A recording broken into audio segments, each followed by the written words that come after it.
Bismillah, alhamdulillah, salatu wassalamu ala rasulillah wa ala alihi wa ashabihi wa man tabi'ahum bi ihsan ila yaumil qiyamah ma ba'du. Kelas 8 yang semoga dimuliakan Allah Subhanahu wa taala. Kita melanjutkan pelajaran tafsir kita di pelajaran yang ke-7, tafsir surat Al-Qalam ayat ke-6, ayat ke-8 sampai ayat ke-16. Allah Subhanahu wa taala menurunkan Iya, kamu sana dulu ya. Sama mama dulu.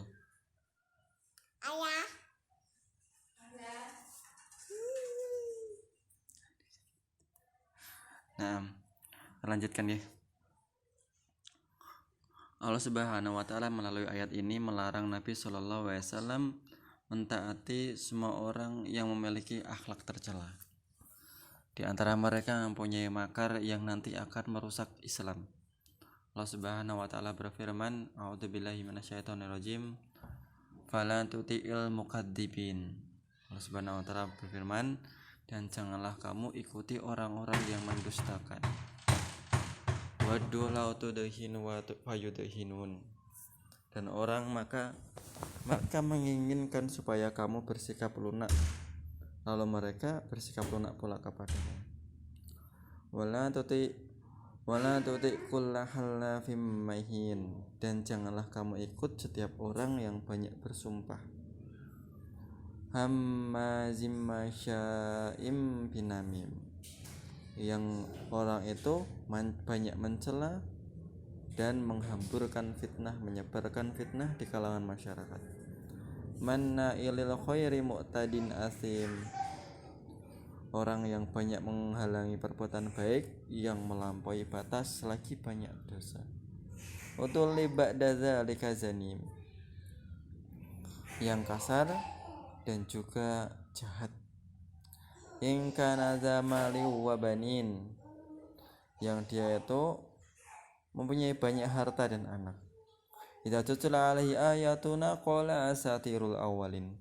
Ketika sampai kepada mereka ayat, mereka mengatakan kepada anak-anak mereka tadi, qala asatirul awwalin. Sesungguhnya ini adalah dongeng, cerita dari nenek-nenek yang terdahulu. Sanasimuhu alal khurtum. Dan maka kelak akan kami beri tanda dia di belalainya. Naam. Kita masuk penafsiran dan penjelasannya. Ayat yang pertama, fala tuti'il mukadzibin. Janganlah engkau mengikuti orang-orang yang tidak mempercayai kebenaran yang engkau bawa. Telah jelas bagi Muhammad sallallahu alaihi wasallam bahasanya engkau wahai Muhammad berada di atas hidayah dan mereka orang-orang sesat, maka jangan engkau ikuti mereka. Wadu law tudhinu fayudhinun. Mereka ingin berbuat lunak kepadamu karena mereka ingin engkau juga berbuat lunak kepadanya. Naam. Mereka ingin kaum musyrikin mengharapkan engkau toleransi dalam beragama dengan mereka. Maksud toleransi di sini adalah toleransi yang konotasinya negatif. Jika engkau Muhammad berlemah lembut kepada mereka, berbasa-basi dalam perkara agama, maka engkau akan meninggalkan sedikit agamamu dan ikut agama mereka. Nah, maka ini tidak boleh. Kita lihat penjelasan yang lebih rinci dari tafsir Ibnu Katsir. Beliau Ibnu Katsir di sini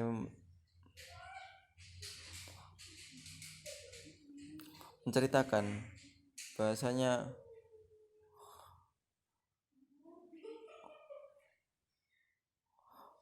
menurut Ibnu Abbas, menurut Mujahid, dalam surat wadu law tudhinu fayudhinun, mereka yakni agar kamu wahai Muhammad tunduk dan patuh kepada sesembahan mereka, dan kamu tinggalkan perkara hak yang menjadi peganganmu, maka mereka juga akan berlemah lembut kepadamu. Maksudnya seperti itu. Kemudian Allah Subhanahu wa taala berfirman, wala tuti' kullahallafim mahin. Dan janganlah kamu ikuti setiap orang yang banyak bersumpah lagi hina.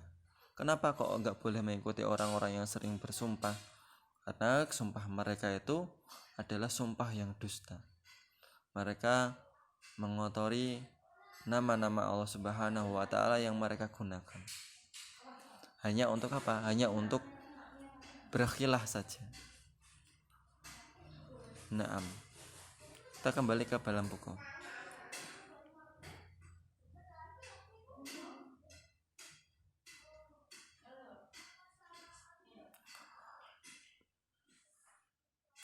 Hammazim masya'im binamim, dan janganlah engkau taati orang yang banyak menggunjing.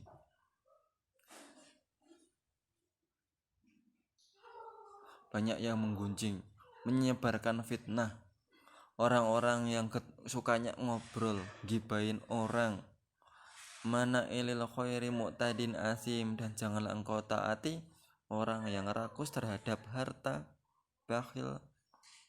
Naam. Di sini disebutkan akhlak-akhlak tercela. Di dalam penjelasan Ibnu Katsir juga disebutkan beberapa hal yang dia masyaim binamim, artinya ya menggunjing, menghamburkan fitnah. Naam. Di sini apa maksudnya? Yakni orang-orang yang berjalan di antara manusia, menghamburkan fitnah, mengadu domba di antara mereka. Adalah perbuatan ini disifatkan oleh Rasul SAW orang yang tidak masuk surga. Dalam hadis-hadis yang dibawakan oleh Imam Ibnu Katsir, Rasul SAW pernah bersabda, hadis yang sangat masyhur tentang dua orang yang diadab karena tidak melakukan dosa besar. Rasulullah SAW bersabda, innahuma la yu'adzibani wa ma yu'adzibani fi kabir. Sesungguhnya dua orang yang dalam kuburan ini, dia tidak diazab karena adab fi kabir, dengan dosa yang besar. Amma ahaduhuma, adapun salah satu di antara mereka, fakana la yastatiru minal baul, mereka tidak hati-hati dalam bersuci dari kencing. Kemudian yang kedua, wal akhor, dan yang lainnya, fakana yamshi bin namimah, yang lainnya mereka berjalan di atas bumi dengan mengadu domba, menyebar fitnah, hasutan, menebar hoax. Nah, itu dosa yang sangat besar. Kemudian Rasulullah SAW juga bersabda dalam hadis yang sahih, dikeluarkan oleh Mujahid, dinukil oleh Ibnu Katsir juga, bahwasanya qala sama itu Rasulullah SAW bersabda, la yadkhulul jannata qattat, tidaklah masuk surga orang yang kotat. Apa itu kotat? Kotat itu suka mengadu domba, suka menebar fitnah. Diterangkan dalam hadis yang lainnya, kotat itu artinya adalah namimah, mengadu domba. Namam, al-kotat wal namam, mengadu domba, menebar hoax, dan juga ya gitulah. Biasanya ada orang buzzer, kalau bahasa kerennya. Buzzer di internet itu sukanya menebar hoax, memviralkan sesuatu yang belum pasti, sehingga merugikan salah satu pihak dan menguntungkan pihak yang lain. Maka terjadilah adu domba, adalah pertentangan di antara itu. Maka hati-hati, karena sarana fasilitas kotats dan namam itu sekarang sudah sangat banyak, apalagi memakai zaman modern seperti ini. Sekali pencet dengan jempol jari-jari kita bisa saja menjadi orang yang ikut-ikutan menebar hoax, menebar fitnah di kalangan masyarakat, masuk ke dalam sabda Rasul sallallahu alaihi wasallam, naudzubillahi min dzalik. Nah, kembali kepada buku. Hamazim masya'im binamim tadi adalah orang yang jangan taati orang yang suka dia menebar fitnah dan juga mengadu domba di antara manusia. Mana ilil khairi mu'tadin atim, mereka itu jangan engkau takati orang yang rakus terhadap harta, bakhil, dan menghalangi orang membutuhkan dari serta tidak menunaikan hak-hak mereka. Mu'tadin atim di sini artinya adalah yang melampaui batas hak-hak hambanya dan melakukan perkara-perkara yang dimurkai Allah Subhanahu wa taala. Utul liba dadzalika zanin, dan janganlah engkau taati orang yang memiliki tabiat keras. Terlebih dia orang yang menyusup dalam suatu kaum, maksudnya dia suka pemarah, keras, itu sifat yang tidak baik. In kana dza malin wa banin. Maknanya dengan sebab dia orang yang mempunyai perdagangan rezeki dan harta yang banyak, maka ia menginginkan engkau untuk menaatinya. Biasanya orang-orang kaya, tokoh-tokoh masyarakat ingin orang-orang yang lainnya yang di dalam masyarakat lebih rendah dari dia ingin menaati dia. Itu fitnah harta yang ditimbulkan.